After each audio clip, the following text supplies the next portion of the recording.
Hello बच्चों, कैसे हैं आप सब? उम्मीद करते हैं आप सब मस्त होंगे, स्वस्थ होंगे और अपने अपने पढ़ाई में व्यस्त होंगे। मैं दिलशाद सर आप सभी का अपने YouTube channel topper online classes में स्वागत करता हूं और उम्मीद करता हूं कि आप लोगों का जीवन अच्छा चल रहा होगा और पढ़ाई भी मस्त चल रहा होगा। तो प्यारे बच्चों, आज का जो हमारा सेशन चलेगा वो है संबंध और फलन। आज हम लोग संबंध और फलन को समझेंगे और बड़ा ही प्यारा सेशन होने जा रहा है। तो बिना देर किए ही चलो मेरे प्यारे बच्चों इस सेशन को शुरू किया जाए। ठीक, आओ। तो प्यारे बच्चों, मैं तुम्हें संबंध समझाने से पहले कुछ बेसिक टर्म्स को समझाना चाहता हूं, क्योंकि इन टर्म्स का आगे चल के काम आएगा। ठीक, तो सबसे पहला जो बेसिक टर्म्स है वो है समुच्चयों का कार्तीय गुणन। क्या है मेरे प्यारे बच्चों? समुच्चयों का कार्तीय गुणन। अब आप सोचेंगे सर ये समुच्चयों का कार्तीय गुणन क्या होता है? तो बड़ा सिंपल शब्द में कहता है, आपके पास दो समुच्चय हैं, एक समुच्चय ए है और एक समुच्चय बी है। मान लीजिए आपके पास एक समुच्चय है ए है और एक समुच्चय बी है। तो देखिए, समुच्चय ए तथा समुच्चय बी का जो कार्तीय गुणन होगा, समुच्चय ए तथा समुच्चय बी का जो कार्तीय गुणन होगा वो इनके सभी क्रमित युग्मों का, वो समुच्चय ए तथा समुच्चय बी के सभी क्रमित युग्मों का, ठीक है बाबू, समुच्चय होगा। तो देखिएगा, दो समुच्चय ए और बी है, इनका कार्तीय गुणन, इनका कार्तीय गुणन, इनका कार्तीय गुणन होता क्या है? तो क्रमित जो युग्म होते हैं, कौन बाबू? क्रमित युग्म। और क्रमित युग्म हमेशा इस फॉर्म में होगा ए कॉमा बी। तो कह रहा है कि ए और बी का जो कार्तीय गुणन होगा वो सभी क्रमित युग्मों ए कॉमा बी का समुच्चय होगा। ठीक, अब ये जो क्रमित युग्म होगा ना, इसमें जो पहला अवयवी होगा वो पहला समुच्चय से होगा और जो दूसरा अवयवी होगा वो दूसरा समुच्चय से होगा। ठीक, आओ इसको और समझते हैं और कार्तीय गुणन को दिखाते हैं ए क्रॉस बी से। सपोज मान लो मेरे पास एक समुच्चय ए था 1 2 3 और एक समुच्चय बी था x कॉमा वाई। तो समुच्चय ए का समुच्चय बी के साथ कार्तीय गुणन, समुच्चय ए का समुच्चय बी के साथ कार्तीय गुणन। ठीक है बाबू, होता क्या है? तो जितने भी क्रमित युग्म है उसका समुच्चय बना दो। तो क्रमित युग्म कैसे बनाएंगे? तो पहला अवयव से एक अवयव लेंगे और दूसरा से एक अवयव लेंगे। तो देखो, एक का x के साथ एक क्रमित युग्म बना लो, एक कॉमा x। एक का एक y के साथ बना लो, तो एक कॉमा y। दो का x के साथ बना लो तो हो जाएगा दो कॉमा x। दो का y के साथ बना लो तो हो जाएगा दो कॉमा y। तीन का x के साथ बना लो तो हो जाएगा तीन कॉमा x। तीन का y के साथ बना लो तीन कॉमा y। तो देखो, ये जितने भी संभव क्रमित युग्म हो सकते थे, क्या बाबू?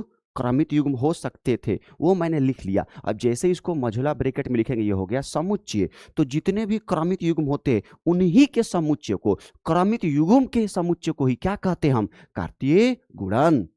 आया मेरे प्यारे बच्चों? हाँ, बस इसको दिखाते ए क्रॉस बी। एक और एग्जांपल लेते हैं, एक और एग्जांपल। मान लो ए बराबर है 1,2। ठीक, और मैं कह रहा हूं कि आपको समुच्चय ए का खुद के साथ कार्तीय गुणन बताइए, यानी ए का कार्तीय गुणन ए के साथ, ए के साथ। तो देखना यहां पे थोड़ा सा कंफ्यूजन ना हो। ठीक मेरे प्यारे बच्चों, कंफ्यूजन नहीं होगा। आओ, अगर डाउट होगा तो थोड़ा देर के लिए ऐसे बना लो। इस बार क्या है, ए का ए के साथ ही करना है, ए का एक ही साथ करना है। तो ए में क्या लिए हो? 1 2, ये भी तो ए ही है, ये क्या है? ए ही है ना। तो इस ए का भी कितना हो जाएगा? 1 2। तो अब बताओ तो तुम, क्या एक का एक के साथ एक क्रमित युग्म बना सकते हो? आप बोलेंगे हाँ सर बिल्कुल बना सकता हूं।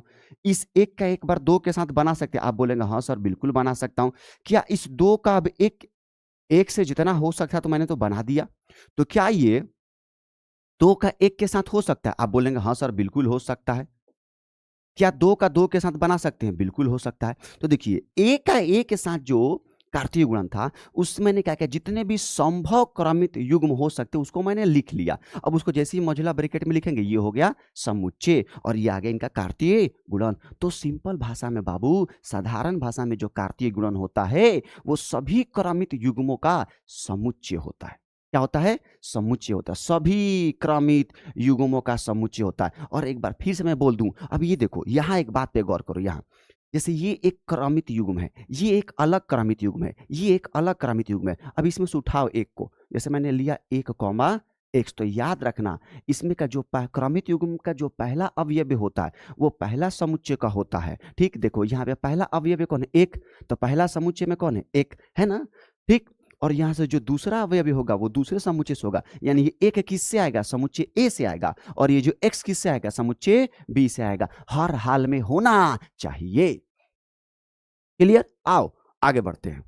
थोड़ा सा और तुम लोग को क्रमित मैं तुमको चाहता हूं कि और थोड़ा कार्तीय गुणन समझ में आ जाए। जैसे मान लो a बराबर दिए हैं, ठीक ना, a b c, ठीक है मेरे प्यारे बच्चों, और मैं b बराबर दिया हूं 1 2 3। तो करना क्या है? समुच्चय a का समुच्चय b के साथ कार्तीय गुणन करना है। तो आप बोलेंगे सर समुच्चय a का समुच्चय b के साथ को कार्तीय गुणन को हम लिखते हैं a क्रॉस b। अब क्या करेंगे? जितने भी क्रमित युग्म है उसको लिखेंगे मझला ब्रैकेट के अंदर। तो ये लिख लीजिए।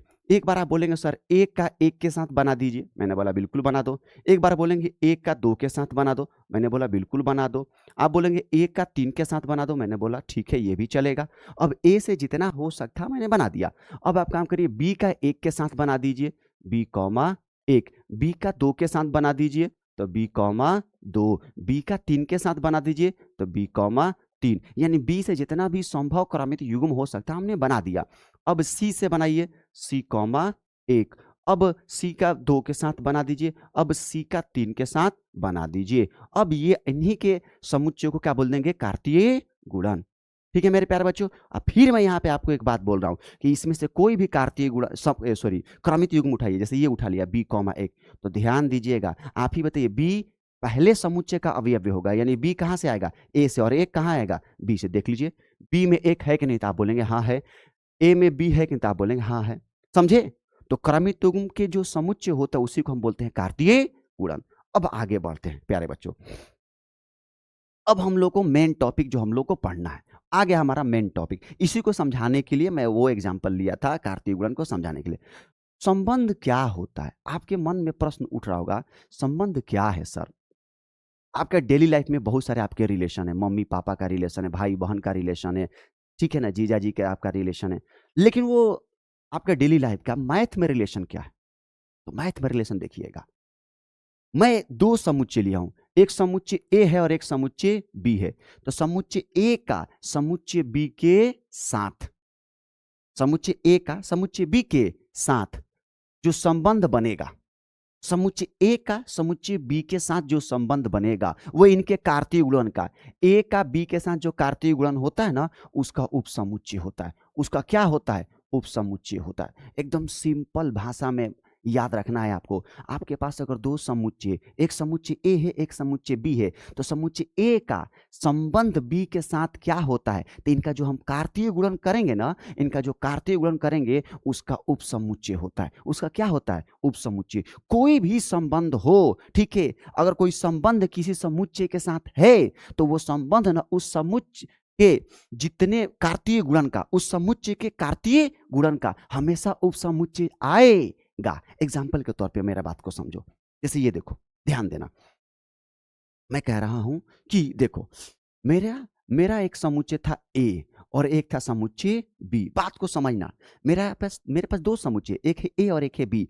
तो इनका जो ए का बी के साथ जो संबंध होगा ना, ए का बी के साथ, यानी जो आर रिलेशन किस दिखाते हैं? आर। ए का बी के साथ जो संबंध होगा वो इनके कार्तीय गुणन का। आप बोलेंगे कार्तीय गुणन तो सर हम ऐसे लिखते हैं, ए क्रॉस बी। ठीक, आप बिल्कुल आपने सही बोला। तो ए का बी के साथ जो संबंध होगा ना वो, यानी वो आर जो होगा ना, वो इनके कार्तीय गुणन का उपसमुच्चय होगा। क्या होगा? उपसमुच्चय होगा। ऑलवेज वही मैंने यहां पे लिखा है, आर एक संबंध है ए से बी में, आर एक संबंध है ए से बी में। तो याद रखिएगा जो संबंध होता है ना वो इनके कार्तीय गुणन का, ये कार्तीय गुणन किए हैं और ये उपसमुच्चय है। क्या है? उपसमुच्चय, यानी संबंध उपसमुच्चय होता है।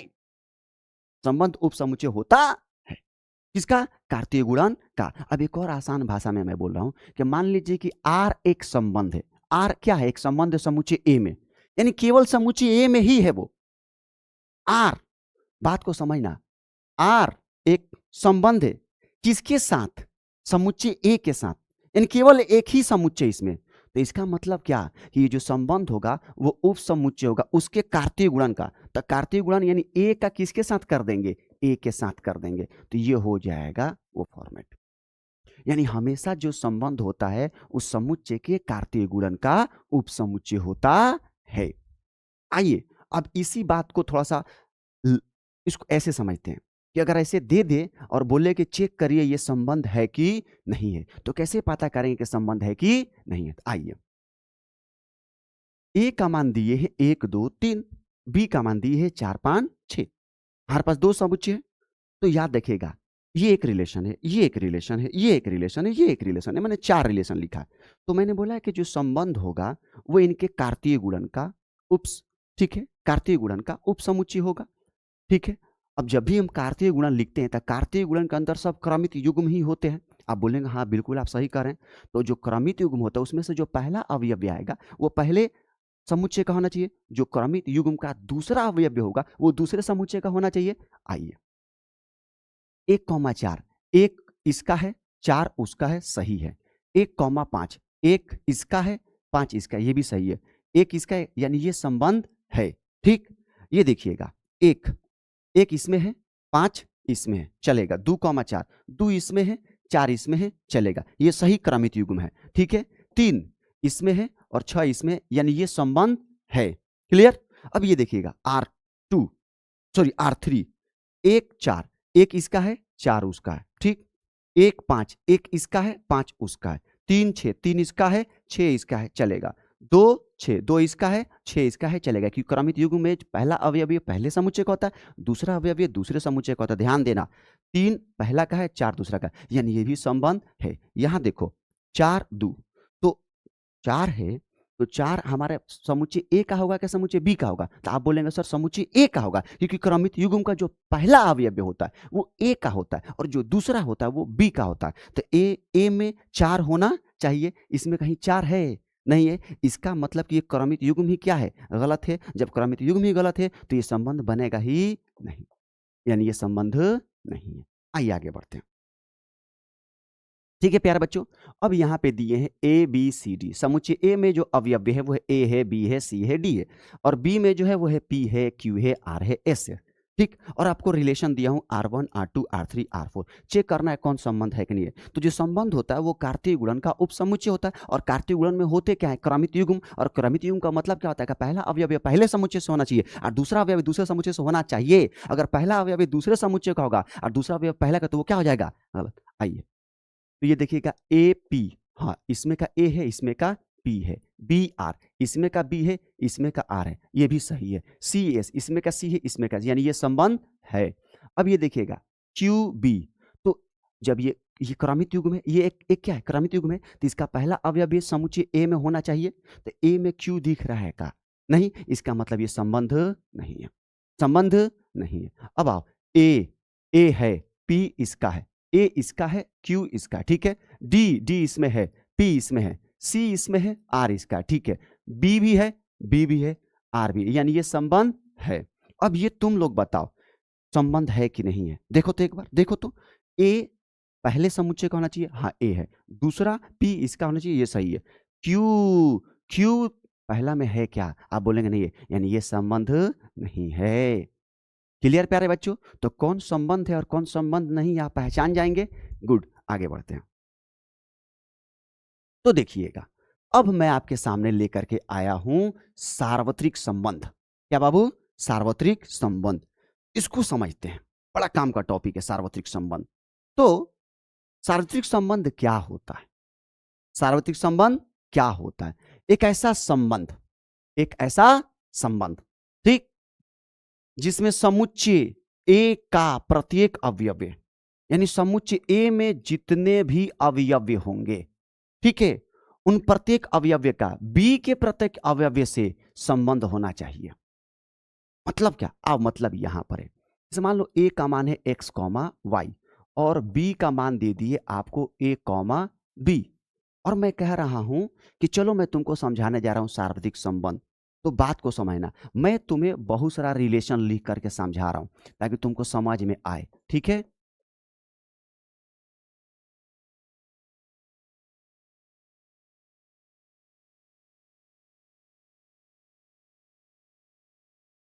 ये मेरा दूसरा रिलेशन, पूरे एकदम इत्मीनान से रहो, एक एक चीज तुमको समझ में आएगा, घबराने की बात नहीं है, एक एक चीज, घबराना नहीं है एकदम।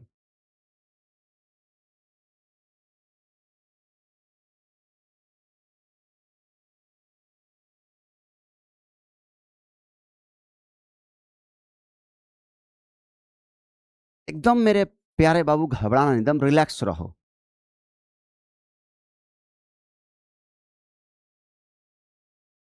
ठीक, तीन है, मैंने तीन संबंध दिया है इस समुच्चय ए का समुच्चय बी के साथ। ठीक, तो मेरे प्यारे बाबू हमको समझना है कि इसमें से कौन सार्वत्रिक संबंध है, किसे सार्वत्रिक संबंध कहते हैं। तो सार्वत्रिक संबंध में मैंने आपको बताया कि अगर सार्वत्रिक संबंध ए से बी में है, तो ए में जितने भी अवयव हैं और बी में जितने भी अवयव हैं, ए के प्रत्येक अवयव का संबंध बी के प्रत्येक अवयव के साथ मौजूद रहना चाहिए। तो ये देखो, ए में एक्स है और बी में ए है, तो एक्स का ए के साथ एक मिल गया, ए में एक्स है और बी में एक बी है, इसका भी एक मिल गया। वाई ए में है और बी में ए है, तो वाई का ए के साथ मिल गया, तीन तो मिल गया।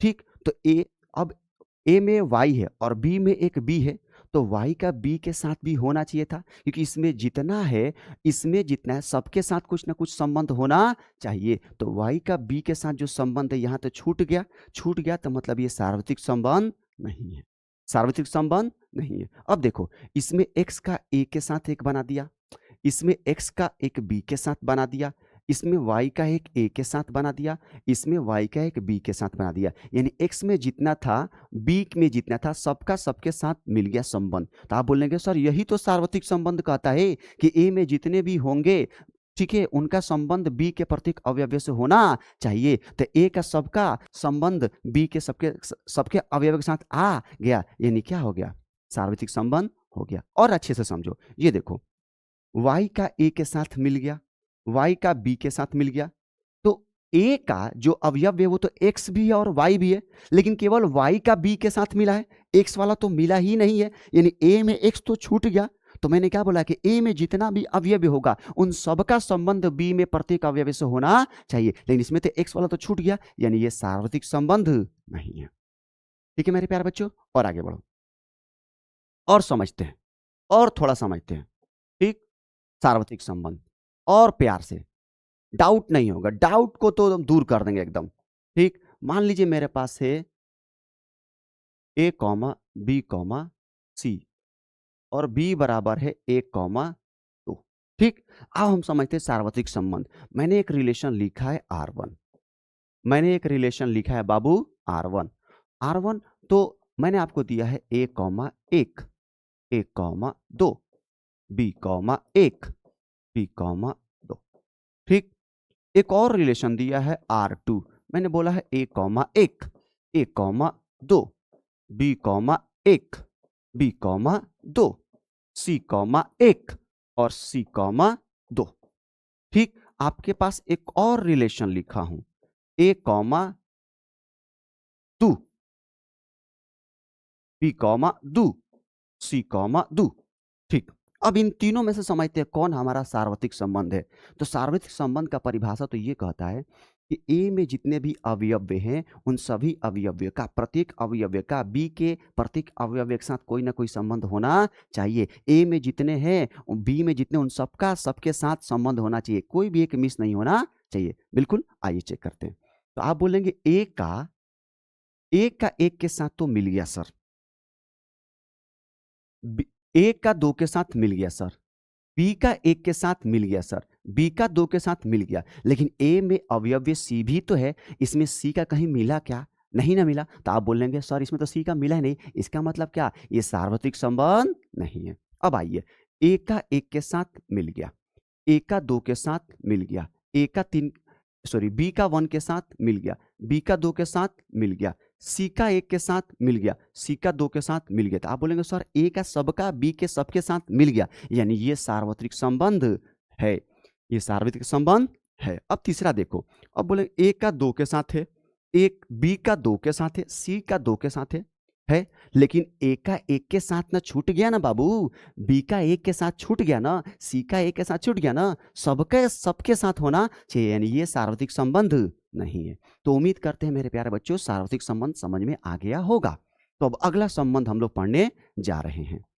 अब देखो यहां से एकदम मस्त कलंदर वाली बात आएगी, और यहां से आपके बोर्ड में इतना पूछता है, पूछिए मत। तो आओ मेरे प्यारे बच्चों हम लोग समझते हैं कि तत्समक संबंध क्या होता है। ठीक है मेरे प्यारे बच्चों, तत्समक संबंध किसे कहते हैं देखना। तो मैं कह रहा हूं कि मान लो कि आर एक संबंध है समुच्चय ए में, आर संबंध है किस में, समुच्चय ए में। तो याद रखना ए में जितने भी अवयव होंगे सभी अवयव का खुद के साथ, केवल खुद के साथ लगाव हो, खुद के साथ। नहीं समझे? आओ समझोगे तुम, मैं क्या बोल रहा हूं, बात को समझो। मैं कह रहा हूं कि आर एक संबंध है समुच्चय ए में, तो समुच्चय ए में जितने भी अवयव होंगे, ठीक, जो अवयव होंगे उनका उन्हीं के साथ, राम का राम के ही साथ, श्याम का श्याम के ही साथ, ठीक है ना, रहीम का रहीम के ही साथ, ये होना चाहिए। तो देखना, यानी ए का प्रत्येक अवयव केवल खुद से जुड़ा हो, कहने का मतलब आओ समझो। जैसे मान लो मैंने ए में एक समुच्चय ए था जिसमें एक्स और वाई दिया, और मैं एक रिलेशन दिया।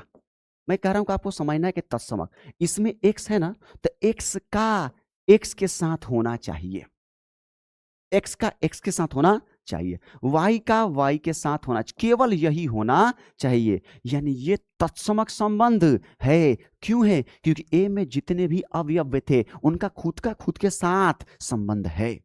देखना, एक और रिलेशन लिख रहा हूं इसी से, ठीक, आपके पास x, x है, आपके पास y है, लेकिन साथ में x, y भी आ गया, तो देखिएगा क्या ये तत्समक संबंध है? तो मैंने क्या बोला था कि a में जितने भी अवयव होंगे केवल उन्हीं का खुद के साथ होना चाहिए। तो आप बोलेंगे सर a में x, y है, तो x, x का होना चाहिए, y, y का होना चाहिए था, फालतू में और कुछ होना ही नहीं चाहिए था, क्योंकि यहाँ पर x का किसके साथ हो गया, y के साथ, और ये कह रहा है कि अब केवल खुद से जुड़ा हो, x का x के साथ, y का y के साथ, ये तो x तो y के साथ यानी अलग के साथ ना जुड़ गया, यानी ये हमारा तत्समक संबंध नहीं है।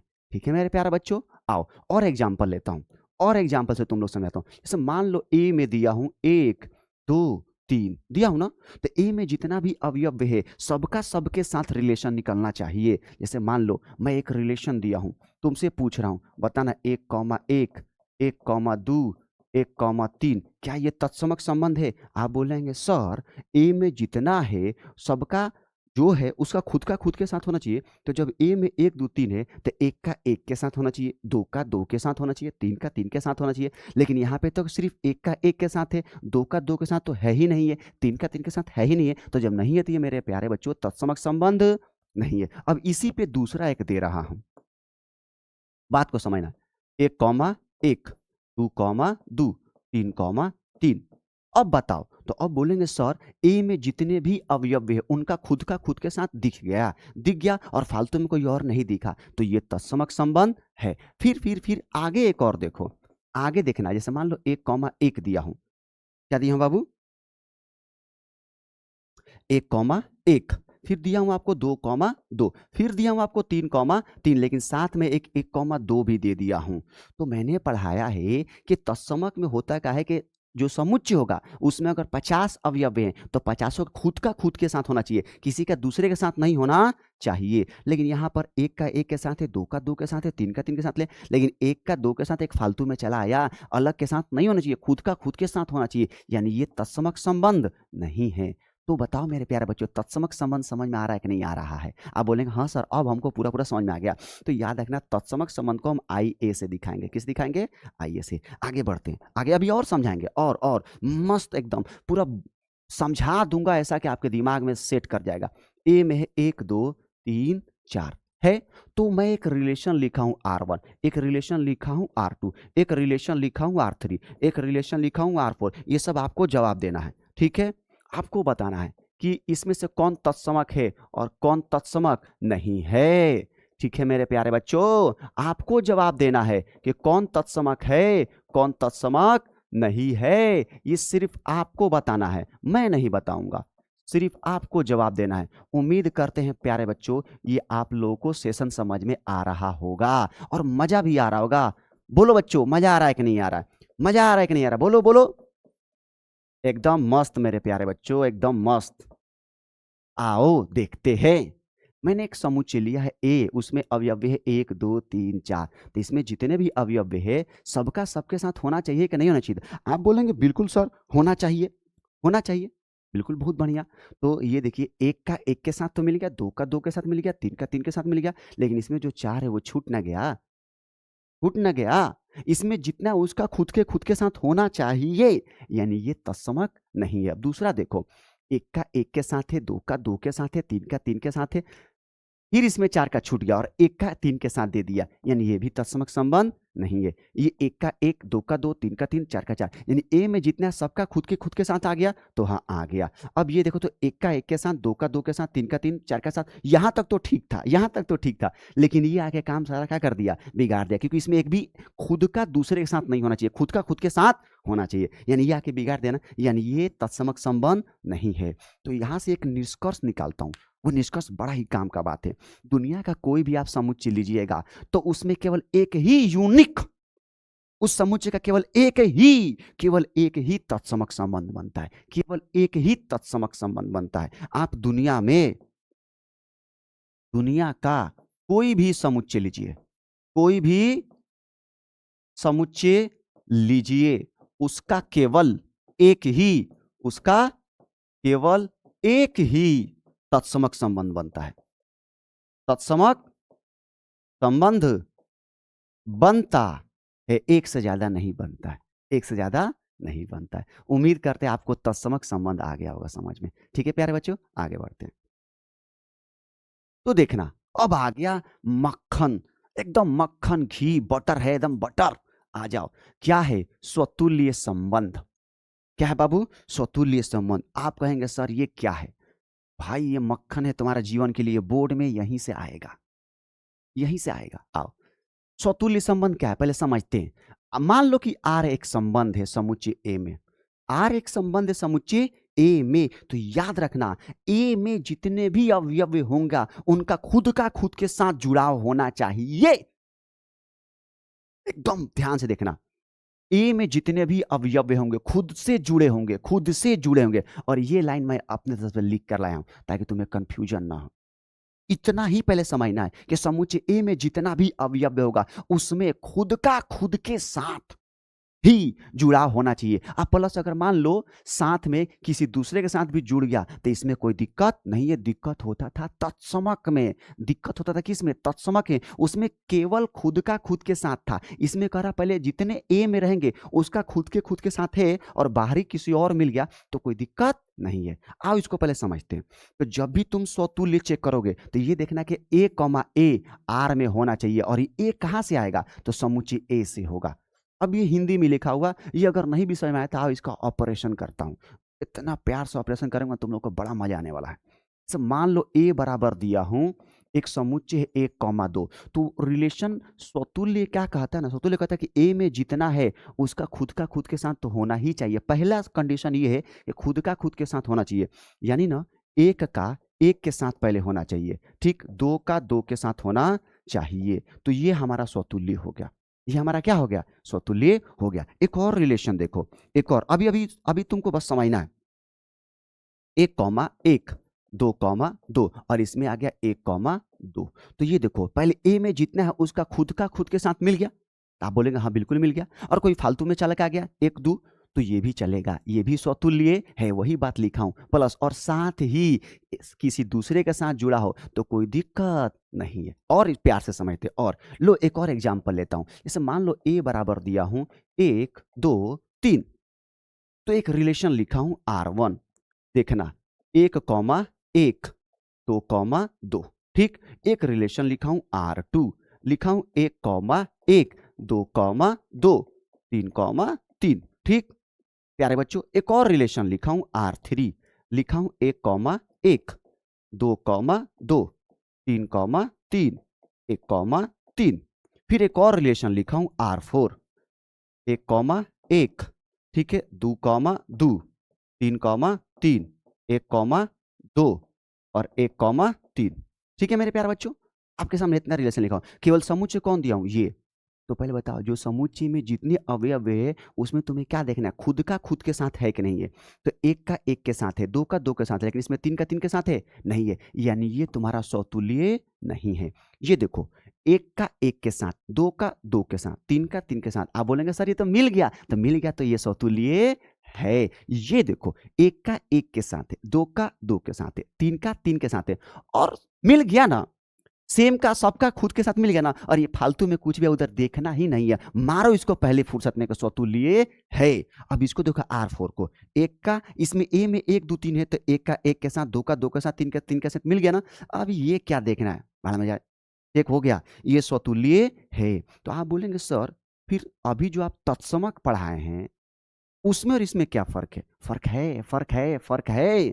जितने भी तत्समक होंगे, जितने भी तत्समक होंगे वो सब के सब स्वतुल्य होंगे, लेकिन जो स्वतुल्य होंगे कोई जरूरी नहीं है कि वो तत्समक होगा। कैसे? आओ ये देखो तो, ये देखो तो, R2 को देखो तो, ये पहले बताओ ये तत्समक है कि नहीं है। तो तत्समक में क्या था, खुद का खुद के साथ होना चाहिए, एक का एक के साथ, दो का दो के साथ, तीन का तीन के साथ। तो ये तत्समक भी था और ये स्वतुल्य भी था। यहां देखो तो, एक का एक के साथ, दो का दो के साथ, तीन का तीन के साथ था, लेकिन ये तो एक एक्स्ट्रा में आ गया। तो तत्समक क्या कहता है, खुद, केवल खुद का खुद के साथ जुड़ा होना चाहिए, यानी ये तो तत्समक नहीं है, लेकिन ये स्वतुल्य है कि नहीं है, तो है। आप समझ में आया? जितने भी तत्समक वाले हैं वो सब स्वतुल्य हैं, लेकिन जो स्वतुल्य है वो कोई जरूरी नहीं है कि वो तत्समक होगा ही होगा। मैं फिर से बोल रहा हूं, जितने भी तत्समक वाले हैं वो सब के सब स्वतुल्य होंगे, लेकिन जो स्वतुल्य वाले हैं वो जरूरी नहीं कि तत्समक होगा ही होगा। ठीक है, देखो तो ये स्वतुल्य है, लेकिन क्या ये तत्समक है? नहीं है। क्लियर? आगे बढ़ते हैं और बात को समझते। अभी तो तत्समक, सॉरी, स्वतुल्य समझाना शुरू किया हूं। जैसे मान लो कि एक और एग्जांपल लिया, ए बराबर लिया हूं 1 2 3 4। तो ए में जितना मैं एक रिलेशन लिखा हूं, आप बताइएगा, आप लोग को बोलना, मैं इस बार कुछ नहीं बोलूंगा, सिर्फ आप लोग को बताना है मेरे प्यारे बच्चों। ठीक है, आपको बताना है कि सर ये है या नहीं है। ठीक है मेरे प्यारे बच्चों, आओ।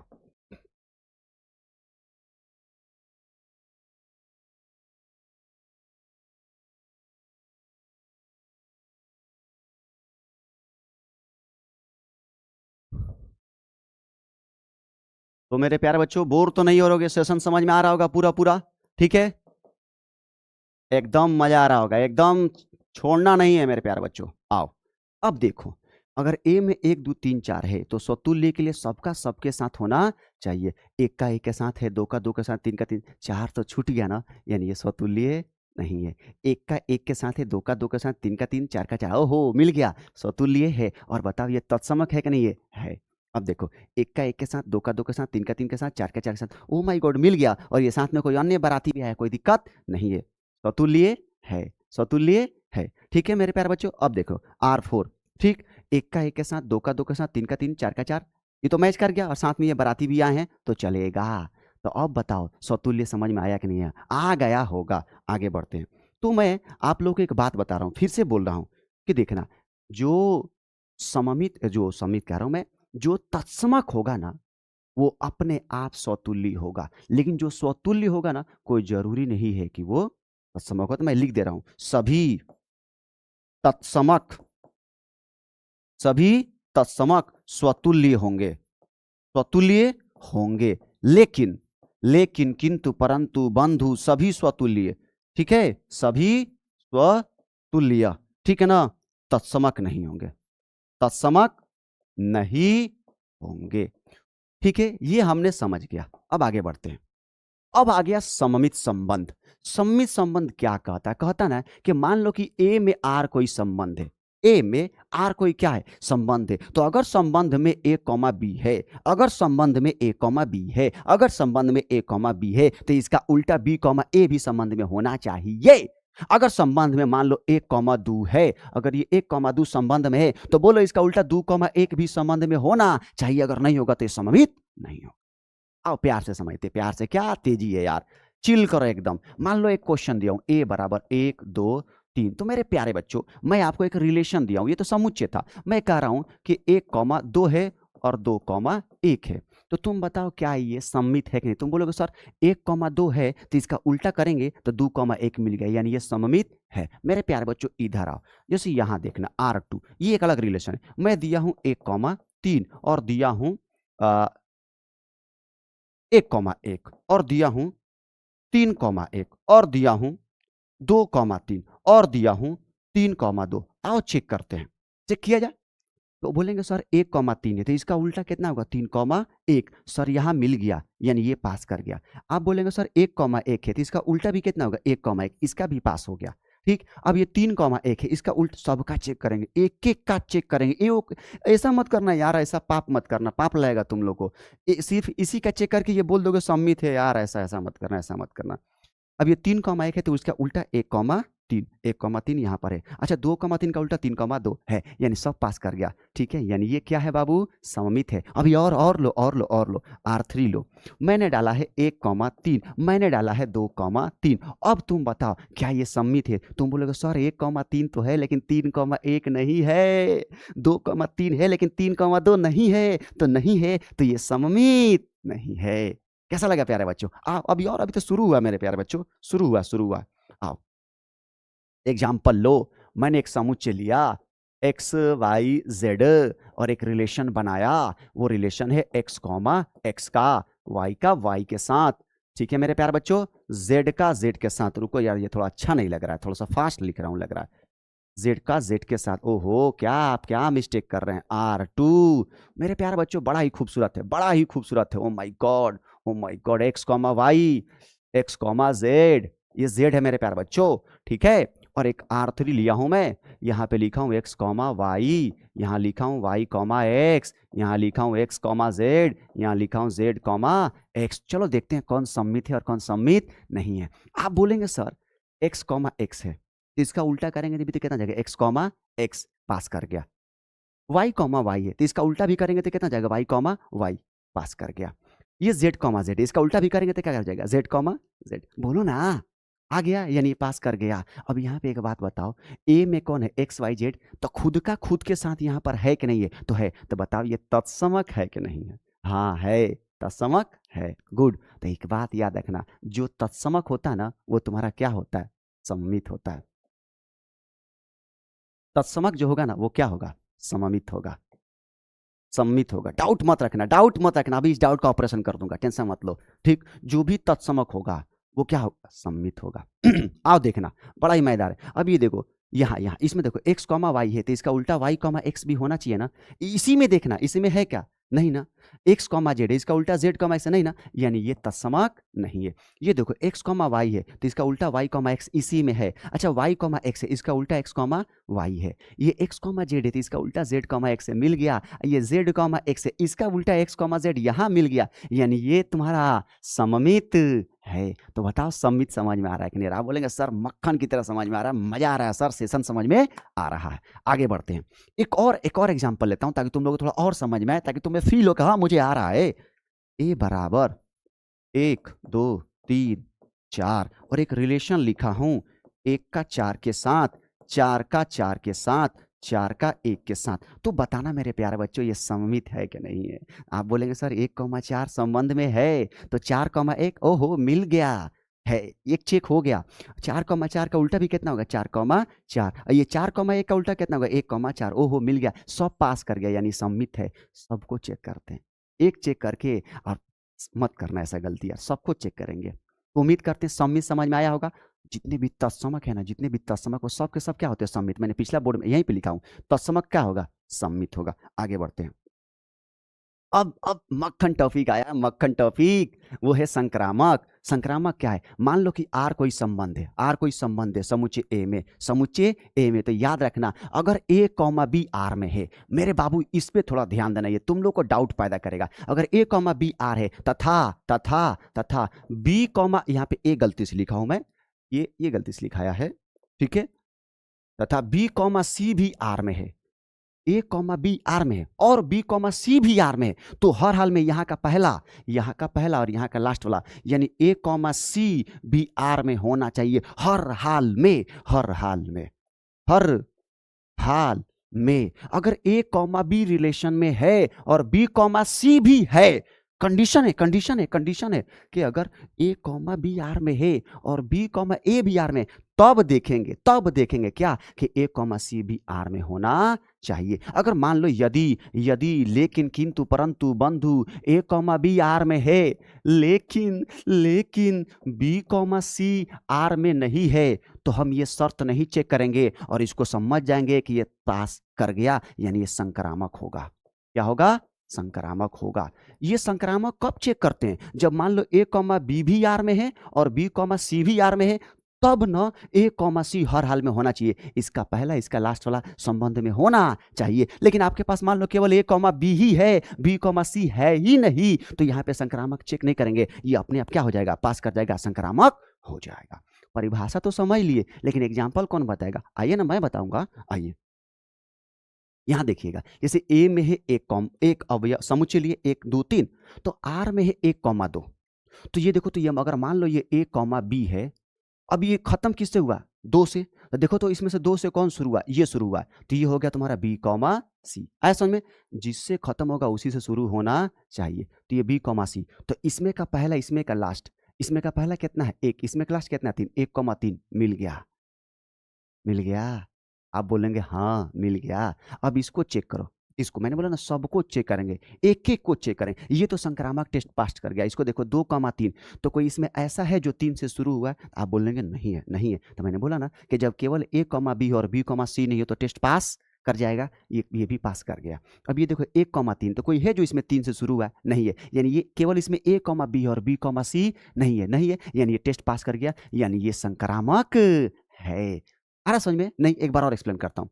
जैसे 1 कॉमा 2, तो इसको मान लो 1 कॉमा बी। अब ये 2 से खत्म हुआ है, तो ये 2 से शुरू हुआ है, तो इसी को मान लेंगे बी कॉमा सी। तो इसमें का पहला, इसमें का लास्ट वाला 1 कॉमा सी, 1 कॉमा 3 तो मिल गया, तो ये सिर्फ टेस्ट पास किया है। अब इसका भी चेक करेंगे, तो ये तो अगर मान लो तुम इसको ए कॉमा बी मानते हो, तो बी कॉमा सी कोई होना चाहिए, और बी का मान कितना है? 3, तो इसमें कोई 3 से शुरू हुआ है, तो आप बोलेंगे नहीं। तो केवल जब आपके पास ए कॉमा बी हो और बी कॉमा सी नहीं हो, तो आगे चेक नहीं करना है, वो संक्रामक हो जाएगा। और ये भी उसी केस का, इसलिए मैंने बोला कि ये संक्रामक है। अब इधर देखो, एक समुच्चय लिया हूं, 2 4 8, 2 का 4 के साथ है, 4 का 8 के साथ है। अगर इसको तुम ए कॉमा बी लेते हो और इसको बी कॉमा सी, क्यों इसी को बी कॉमा सी? क्योंकि 4 पे खत्म हुआ, तो 4 से क्या हुआ है? शुरू हुआ है। तो इसमें का पहला, इसमें का लास्ट, पहला कौन है? 2, लास्ट कौन है? 8, 2 कॉमा 8 है, मिल गया। तो यानी ये संक्रामक का टेस्ट पास कर गया। अब ये 4 कॉमा 8 है, इसमें कोई है जो 8 से शुरू हुआ है? नहीं। तो मैंने बोला ना, जब केवल ए कॉमा बी हो और बी कॉमा सी नहीं हो, तो वो अपने आप संक्रामक का टेस्ट पास कर जाएगा। ये 2 कॉमा 8, इसमें कोई 8 से शुरू हुआ था? आप बोलेंगे नहीं शुरू हुआ, यानी ये संक्रामक का टेस्ट पार गया, यानी सब पार कर गया, यानी ये संक्रामक है। अब याद रखना, जो हम पढ़ाए ना सार्वत्रिक संबंध, वो हमेशा संक्रामक होगा, स्वतुल्य होगा, सम्मित होगा, सब कुछ होगा वो। ठीक, आगे बढ़ते, अभी संक्रामक पे ही रहेंगे। अभी संक्रामक और समझाना है आप लोग को। देखना, जैसे मान लो ए बराबर ए बी सी डी है, तो यहाँ पर ए कॉमा ए है। ठीक, चेक करो। ठीक है, अगर इसको तुम ए कॉमा बी मानते हो, ठीक है ना, तो कौन कौन है जो बी से शुरू हुआ है? बी से शुरू, बी से बी, अच्छा ये है बी से शुरू, तो ले लो वो बी कॉमा बी। तो इसमें का पहला, इसमें का लास्ट वाला होना चाहिए ना, तो यानी निकल के आएगा ए कॉमा बी। अब खोजो, ओहो ए कॉमा बी मिल गया, यानी ये संक्रामक का टेस्ट पास कर गया। अब देखना, क्लियर ना बाबू? क्लियर? मैं एक और देखो, अब इसको उठाओ, ए कॉमा बी को, ए कॉमा बी को एक एक को चेक करेंगे, ए कॉमा बी। अब ये तो बी से समाप्त हुआ, तो बी से कौन कौन शुरू हुआ है? ये शुरू हुआ है, तो ले लो बी कॉमा बी। अच्छा, अभी तो इसी को लिया था यार, इसी को लिया था, क्या है दिल साहब? ठीक, ठीक है, चलो एक एक एक बात बताता हूँ तुमको, ये जो सेम सेम वाला है ना, same same same same same same, ये देखना यहाँ पे सेम सेम। तो एक बात तुमको बताता हूँ, ये जो सेम सेम है, ये जो सेम सेम है, ये जो सेम सेम है ना, ये संक्रामक का टेस्ट पास कर जाता है। तुम चेक कर लेना, ये पास कर जाएगा, मैं चेक करके भी दिखाऊंगा, मान पास कर जाएगा। ठीक, अब ये जो अलग वाला था, मैंने अभी इसको चेक किया, अब इसको उठाओ, ए कॉमा सी, ए कॉमा सी, तो कौन है जो सी से स्टार्ट हुआ है? ये है, ये है, ये है, तो पारा पारी देखना। एक वहां से कौन है? सी कॉमा ए। एक कौन है? C comma B. और एक और सी से स्टार्ट हुआ है, सी कॉमा सी। तो पहले इसका देखते हैं, ए कॉमा सी कॉमा, इसमें का पहला इसमें का अंतिम वाला आना चाहिए ना, तो इसका तो ए कॉमा ए, तो आप बोलेंगे ए कॉमा ए मौजूद है, ठीक है ना, एक टेस्ट पास हो गया। अब इसको उठा के देखते हैं, ए सी है और ये सी बी है, तो इसका पहला इसका लास्ट यानी ए कॉमा बी, देखो तो इसमें ए कॉमा बी है, हाँ है, पास कर गया। ठीक, अब इसका अंतिम इसका लास्ट, ठीक है, तो ये भी आ गया ए कॉमा सी, इसमें ए कॉमा सी है, हाँ ये पास कर गया। ठीक, यानी ए कॉमा सी भी क्या कर गया, पास कर गया, ये तो सेम वाला क्या कर जाएगा, पास कर जाएगा। अब इसको उठाओ बी कॉमा सी, लो बी कॉमा सी, अब बताओ सी से कौन कौन स्टार्ट है, तो ये तो पूरा ही स्टार्ट है, तो उठा लो, कोई दिक्कत नहीं है। सी कॉमा ए समझना ही ना हम लोग को, सी कॉमा ए, C comma B, C comma सी। अब देखो इसमें का पहला इसमें का लास्ट, तो बी कॉमा ए, होगा ना बाबू, होगा ना, बोलो होगा कि नहीं होगा, आप बोलेंगे हाँ होगा। इसमें देखो तो कहीं बी कॉमा ए है, कहीं भी बी कॉमा ए है, कहीं भी बी कॉमा नहीं है, तो अगर एक भी फेल कर दिया ना, एक भी फेल कर दिया ना, तो संक्रामक नहीं होगा, यानी अब इसको काट दो, यानी अब इसको टोटल को काट दो, यानी ये संक्रामक नहीं है। एक एक का चेक करेंगे, एक एक का चेक करेंगे। आओ इधर आओ, आओ, मैंने बोला ना सेम सेम वाला टेस्ट पास कर जाएगा, पहले वो समझाता हूँ, देखो कैसे। एक एग्जाम्पल लेता हूँ खुद से, ए बराबर लिया हूँ एक्स वाई, ठीक, तो एक रिलेशन दिया हूँ, ठीक है, एक्स कॉमा एक्स, ठीक है, और वाई कॉमा वाई। आओ चेक करते हैं, तो देखो तो ये एक्स कॉमा एक्स, अगर इसको ए कॉमा बी मानते हो तो बी का मान कितना है, एक्स, तो कोई है जो एक्स से स्टार्ट हुआ नहीं, यानी ये कौन सा केस है, केवल ए कॉमा बी वाला। जब केवल ए कॉमा बी आर में हो और बी कॉमा सी आर में नहीं हो, तो मैं बोलता हूँ टेस्ट पास कर जाता है, वो संक्रामक होता है, यानी ये भी पास कर गया, ये भी पास कर गया। इसलिए मैंने बोला कि जो सेम सेम वाले होते हैं वो संक्रामक का टेस्ट पास कर जाते हैं। बोलो बच्चे समझ में आया कि नहीं, आप बोलेंगे सर समझ में आ रहा पूरा मक्खन की तरह। अब ये देखो ए का मान दिए 1 2 3 और एक संबंध दिए 1,2 1,3। पहले बताओ ये ए कॉमा बी अगर मानोगे तो बी का मान यहाँ पर कितना है, 2। इसमें कोई है जो बी से स्टार्ट हुआ था, आप बोलेंगे नहीं है, तो जब बी से स्टार्ट नहीं हुआ है तो इसमें यानी केवल कौन है, ए कॉमा बी कॉमा सी है ही नहीं है, तो यानी ये संक्रामक का टेस्ट पास कर जाएगा, संक्रामक है। देखो जब संबंध में ए कॉमा बी हो और बी कॉमा सी हो तभी ए कॉमा सी देखते हैं, अन्यथा नहीं देखेंगे। ये भी वैसे ही पास कर जाएगा। अब समझ में आया संक्रामक मेरे प्यार बच्चों। आओ इधर, अब आपके एनसीईआरटी से एक प्यारा सा खूबसूरत सा क्वेश्चन लेकर के आया हूं। कह रहा है कि मान लीजिए आपके पास एक समुच्चय है, वो समुच्चय है ए, कौन है, 1 2 3 4, और एक रिलेशन दिया है, ठीक है, 1,2 2,2 1,1 4,4, ठीक, ओह और भी माशाल्लाह, और भी है। अब कौन है, 1,3, ठीक है, अब कौन है, 3,3, ठीक है प्यारे बच्चों, और एक और है 3,2। कह रहा है आपको देखना है इसमें स्वतुल्य सम्मित संक्रामक। चलिए सबसे करते हैं, पहले बताओ सबसे पहले स्वतुल्य इजी होता है, इसमें 1 2 3 4 है तो सबका सेम के साथ होना चाहिए, तो 1 1 1 1 1 मिल गया, 4 4 मिल गया, ठीक ठीक ठीक ठीक, और कुछ मिला क्या, और कुछ मिला क्या, और कुछ मिला क्या, कुछ मिला क्या। जैसे स्वतुल्य में क्या होता है कि ए में जितना है उसका खुद के साथ तो होना ही ना चाहिए, तो ए में 1 2 3 4 है तो 1 1 2 2 3 3 4 4 होना चाहिए, तो इसमें 1 1 तो मिला है, 4 4 तो मिला है, ठीक है, 3 3 भी मिला है, 3 3 भी मिला है, लेकिन इसमें कहीं अच्छा 2 2 भी, ओ माय गॉड 2 2 भी, यानी सेम सेम मिल गया, सेम सेम। देखो कैसे 1 1 भी मिल गया, 2 2 भी मिल गया, 3 3 भी मिल गया, 4 4 मिल गया, और बाकी लोग तो बाराती है, यानी ये स्वतुल्य का टेस्ट पास कर गया, यानी ये स्वतुल्य है, स्वतुल्य है। अब सम्मित चेक करो, 1,2 है तो 1,2 का उल्टा कितना होगा, 2,1 2,1 2,1। इसमें देखो तो 1,2 का उल्टा कहीं 2,1 दिख रहा है, नहीं, तो एक भी फेल किया ना, एक भी फेल किया ना बाबू तो सब फेल कर देगा, यानी ये सम्मित नहीं है, ठीक है बाबू। एक बार चेक कर लेते हैं, आओ 1,2 है तो 1,2 का उल्टा 2,1 2,1 2,1, इसमें नहीं देखा, इसमें नहीं मिला, ठीक है ना, कोई दिक्कत नहीं है। आइए, यानी ये सममित नहीं है, सममित नहीं है। आगे क्या चेक करूं, एक ही फेल हो गया, तो अब संक्रामक चेक करते हैं। तो मैंने अभी आपको बताया कि जो सेम सेम होता है वो पास कर जाएगा, ये पास कर गया, ये पास कर गया, ये पास कर गया, जो सेम सेम हो तो संक्रामक का टेस्ट पास कर गया। अब जो बचा हुआ है कौन, तो हमारा बचा हुआ है 1,2। तो अब देखो कौन है जो 2 से शुरू हो रहा है, इसमें कोई है, इसमें कोई है, इसमें कोई है, एगो है यहाँ पर 2,2, तो ले लो 2,2। तो मैंने बोला ना इसमें का पहला इसमें के लास्ट वाला लेते हैं, तो आ गया 1,2, तो आप बोलेंगे 1,2 तो इसमें है, यानी ये संक्रामक का टेस्ट पास कर गया, यानी ये भी पास कर गया, ये भी, ये सब तो पास कर गया, जिस पे एरो मारा वो पास कर गया। अब इसको चेक करो कितना, 1,3 1,3, और वो कितना है 3,2, तो इसमें का पहला इसमें का लास्ट तो आएगा कितना 1,2 और देखो तो 1,2 दिया है, यानी ये भी टेस्ट का कर गया, पास कर गया। ठीक, अब ये देखो 3,2 है, क्या है बाबू, 3,2 है, तो कौन है जो 2 से स्टार्ट हुआ है, तो यहाँ पर है, कितना है, तो 2,2, तो इसमें का पहला, इसमें का लास्ट कौन, 3,2, 3,2, 3,2 खुद है, यानी ये जो क्वेश्चन था ये स्वतुल्य तो था, स्वतुल्य था, सम्मित नहीं था, लेकिन संक्रामक है, संक्रामक है। तो देखिए तो आर स्वतुल्य तथा संक्रामक है, लेकिन सममित नहीं है, यानी यही हमारा ऑप्शन क्या है, ठीक। और आगे क्वेश्चन देखो, ठीक है प्यारे बच्चों, ये क्वेश्चन कह रहा है कि, ये क्वेश्चन कह रहा मेरे प्यारे बच्चों, ध्यान देना क्वेश्चन पे, कि ए बराबर है, ए बराबर है 1 2 3 और आर एक रिलेशन है 1,1 2,2 3,3 1,2 और 2,3, तो कह रहा चेक करिए कि क्या ये स्वतुल्य सम्मित संक्रामक है कि नहीं है। तो इसमें जितना उसका खुद का खुद के साथ मिल गया, क्या मिल गया, यानी ये क्या है, स्वतुल्य है, स्वतुल्य है। अब सम्मित चेक करते हैं, तो जो सेम सेम वाला होते हैं, मैंने बोला ना वो पास कर जाएगा।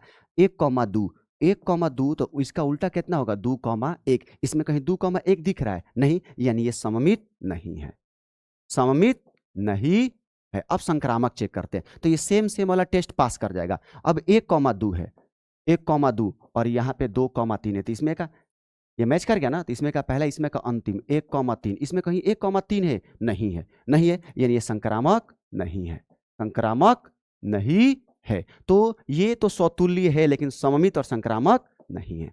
उम्मीद करते हैं प्यारे बच्चों आज का सेशन समझ में आया होगा। तो यहीं से अब हम लोग मिलेंगे एनसीईआरटी का पहला प्रश्नावली 1.1 में, मैंने अभी थ्योरी पढ़ाया, और वहां पे हम लोग क्वेश्चन को करेंगे। तब तक के लिए नमस्कार।